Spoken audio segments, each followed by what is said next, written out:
Howdy folks, Jambareeqi here, and welcome to another episode of Jambareeqi Orange, the show where I let my patrons decide what I review. The options for this episode's poll included Teenage Mutant Ninja Turtles 2014, G.I. Joe the Movie, The Care Bears Movie, Masters of the Universe 1987, Rainbow Bright and the Star Stealer, Gem and the Holograms. They chose The Care Bears Movie. The Care Bears are a race of magic teddies who live in the sky world of Care-a-Lot. They spot two kids called Kim and Jason, a pair of siblings who want to push everyone away after losing their parents. After some persistence, the Care Bears help the brother and sister to accept new friendships again. Meanwhile, a struggling magician's assistant called Nicholas wishes that he had friends, but he feels like nobody likes him. While working for his boss, he ends up finding a mysterious book, which holds a powerful evil entity called the Spirit, who encourages Nicholas to use magic to punish everyone for not being his friend. It's up to the Care Bears, Kim and Jason, plus the animals of the Forest of Feelings, to go help Nicholas break free from the Spirit's spell, and make him feel loved. Unfortunately, the Spirit keeps getting in the way of our hero's adventure in various different forms. The Care Bears have a reputation for being squeaky clean and sickly sweet. Heck, even I've joked about this before. But I wanted to go into this review with good faith, by giving the film a fair chance and remembering its target audience. If I'm honest, the only troubling aspect of this movie is the fact that it's a feature-length commercial for kids. The film puts a lot of emphasis on how the Care Bears can solve children's loneliness, which certainly works for the story,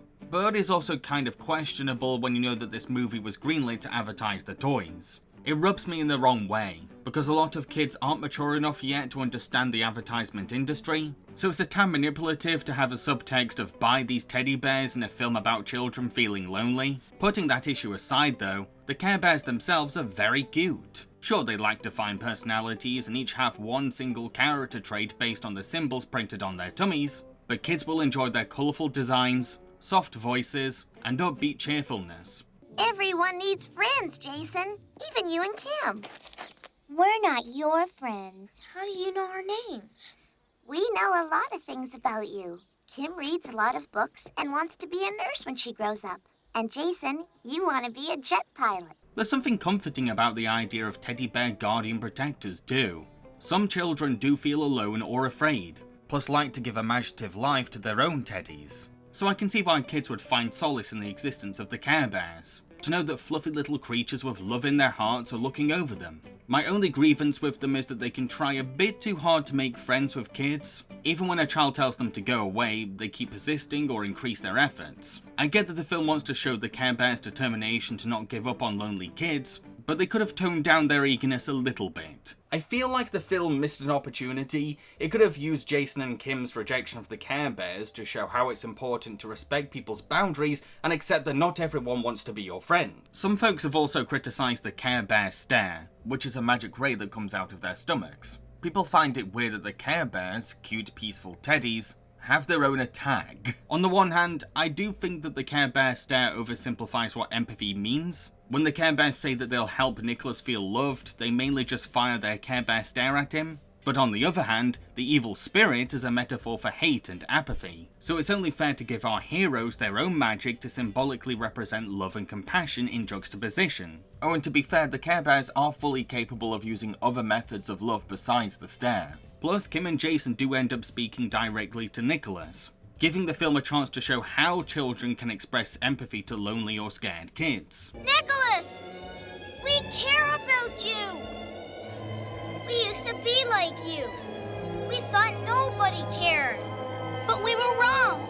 Now we want to be your friends, Nicholas, and make sure you're never alone again. So yeah, I have mixed feelings about the whole Care Bear stare. The intentions behind the Care Bears are always well-meaning though. You can tell that they genuinely want to be there for children, even if it means risking their own lives. There's an earnestness to their empathy, and the message of compassion is an important value to pass on to kids watching. As cutesy and sugary as this film is, I'd feel dishonest if I said that it plays things completely safe. Firstly, there's something a little haunting about how humans caring less affects the universe. Care-a-Lot decaying from the downfall of empathy is kind of sad, because this is a place of love and innocence, and it's basically breaking down into a rotten corpse of what it once was. While Earth looks almost apocalyptic, a dark, cloudy wasteland populated by bullies. It's a child's worst nightmare brought vividly to life. and I can imagine it all resonating with kids' deepest fears, making for effective high stakes in the eyes of the target audience. The spirit herself already has creepy, unexplained origins, so giving her a chilling voice and a demonic face makes her a truly sinister villain. Heck, she even has Stranger Danger vibes to her, being a predatory adult who wants to take advantage of a naive child. I know how you can earn more friends. Really? How? With magic. Magic? Oh, not his magic tricks. I mean real magic. Magic that can make your fondest wish come true. But the darkest aspect of the film is Nicholas's story. This is a boy that suffers from sad loneliness, and the only adult in his life is constantly belittling him. He craves nothing more than friendship and love. He's exactly the kind of kid that the Care Bears live to support. Unfortunately, the spirit seduces Nicholas into the dark arts, pushing him into a cynical worldview in which he hates everyone for not being his friend. Now everyone in town will know the loneliness they've made me feel. Not quite. Look. These two small children still care. His transformation to evil isn't a gradual decline or a quick turn, but rather an internal struggle, as he battles between what his heart says and what the villain confidently preaches. Good. Now the final ingredient. Quickly. Why are you stopping? I don't want... You don't want to? You must. You can't care about anything. No! You've gone too far. Too far to stop. Even his physical appearance rapidly changes, like the evil is seeping through the pores of his skin, as it consumes him, making him look less and less like himself. Some shots of Nicholas look like something straight out of a horror movie. The film teaches that every kid can go down the same path as Nicholas if they're not careful. To be cautious about who they make friends with, and not become besties with someone just because they look cool or sound confident. But at the same time, our heroes showed that well-meaning friends do exist, and that the right friends will never give up on you. You don't know what you're doing, Nicholas.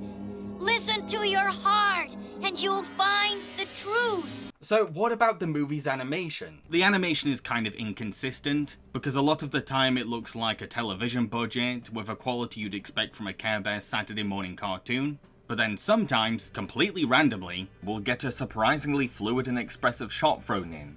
I'm not sure if the studio had to use their budget sparingly, or had to rush some scenes more than others, but the inconsistent animation quality makes the more fluid animation distracting to notice, because it's a style of animation that's rationed throughout the movie. Of course, I don't think kids will mind this issue, but those with a keen eye will easily spot when the animation quality dips or rises. This film is also a musical, so what do I think of the songs? I'll be honest, the songs are perhaps the weakest part of the film, because they're very, very taggy. Not everyone in the cast can sing, and the music sounds very cheap. Plus the lyrics don't sound like much time went into them. Forest of feelings care a lot, and earth aren't far apart. They differ in some ways not. 'Cause home is in your heart. Kids might like listening to them because they're very cute and cheery, but I can't say that they were made with a high standard. Kids do deserve a bit more effort than this. Some audiences might get frustrated by them too because they distract our characters from their mission, and you'll wonder why the Care Bears are singing instead of saving the universe. Okay, so maybe I'm being a bit mean. Not all the songs are bad, and as expected, the villain song is pretty good. It's the best musical number in the whole film. A campy, yet sinister song that helps to increase Nicholas's menace as a minion of the spirit. This power's wrong, but incredibly strong. If only we could make him understand. Look out! Look out! What can you do if there's only two of you? What can you do if there's only two of you? What can you do if there's only two of you? Plus, while most of the songs aren't very good, they at least try to teach important lessons to kids about unity, compassion, and love. So I can somewhat forgive the more lackluster songs. To conclude, the Care Bears movie is very much a product of 80s toy culture, back when kids' movies got quickly greenlit just to sell dolls, action figures or teddies. But you can tell that the filmmaker set out with the noble intention of teaching empathy to kids. And kids themselves will love the Care Bears as a force of kindness. Yes, it could have been a better movie for sure. The songs needed more improvement before going into recording, and there should have been a consistent quality check on the animation. However, if we want to raise kids to be good people who healthily express their feelings and empathise with the lonely or sad, then I say that we need more films like the Care Bears movie, just with less consumerist propaganda attached. So what did you think of the Care Bears movie? Let everyone know in the comment section below, and don't forget to click that like button. What am I going to be reviewing in the next episode of Jambareeqi Orange? Well, that's entirely up to my patrons. The options for the next episode's poll includes The Care Bears 2 A New Generation, Batman Assault on Arkham, Arlo the Alligator Boy, Jungle Cruise, Vivo, and Aquamarine. That's a pretty awesome selection, am I right? Now don't forget that you have to be a patron in order to access this poll. What is a patron? Don't worry, I'll explain. This is my Patreon. It's a site for my fans to support me financially on through a monthly basis. Those who donate are called patrons. Patrons can donate as much as they want and are welcome to stop donating anytime. In return for their generosity, patrons are given exciting rewards based on their pledge amount. These rewards include early access to my videos before they go up publicly on YouTube, behind the scenes content, their name in the end credits of my videos, a chance to request a review of anything at all, and much more. Pretty excited to find out which film my patrons vote for next. Cheerio!